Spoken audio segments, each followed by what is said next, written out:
শপথ নিয়েছি যে আমাকে নিয়ে যে নোংরা মন্তব্যগুলো করা হয় সেগুলো কতটা ভিত্তিহীন, কারণ আমার সাথে ওই ধরনের সম্পর্ক কোনো পুরুষেরই নেই।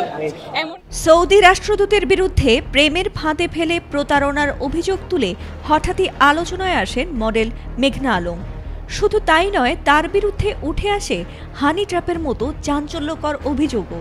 আর সেই কারণেই গত এপ্রিলে গ্রেফতার হতে হয় তাকে। তবে জামিনে ছাড়া পাওয়ার পরও থামেনি বিতর্ক। সামাজিক যোগাযোগ মাধ্যমে তাকে নিয়ে শুরু হয় কটাক্ষ আর সমালোচনার ঝড়। কিন্তু সবকিছুর জবাব যেন এবার এক ধাক্কায় দিতে চাইলেন মডেল মেঘনা আলম। সৌদি রাষ্ট্রদূত ইসাকে ঘিরে বিভিন্ন সময়ে নানা মন্তব্য করে আলোচিত সমালোচিত হয়েছেন মডেল মেঘনা। এবার নিজের ফেসবুক পোস্টে নিজেকে কুমারী দাবি করে সমালোচনার জন্ম দিয়েছেন তিনি। ফেসবুক পোস্টে মেঘনা লেখেন, আল কোরআন আল্লাহর সর্বশেষ বাণী। আজ আদালতে আমি শপথ করেছি সেই কোরআন হাতে নিয়ে যেটি আমাকে উপহার দিয়েছিলেন ঈসা।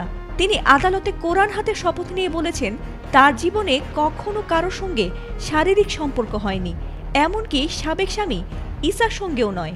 মেঘনার ভাষ্য, তিনি আজও কুমারী। তিনি আরও বলেন, আমাদের সমাজে পোশাক দেখে চরিত্রের বিচার করা হয়, কিন্তু বাহ্যিক চেহারা দিয়ে অন্তর বোঝা যায় না।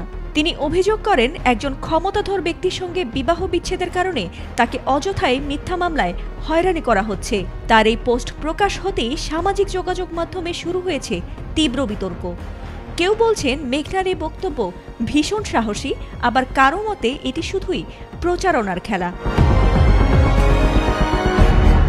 2020 সালে মিস আর্থ বাংলাদেশ প্রতিযোগিতার মঞ্চে আলো ছড়িয়ে ছবি জঙ্গনে যাত্রা শুরু করেছিলেন মডেল মেঘনা আলম।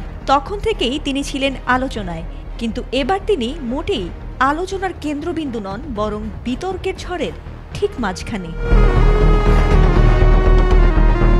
ফাতিমা সুলতানা, এটিএন বাংলা।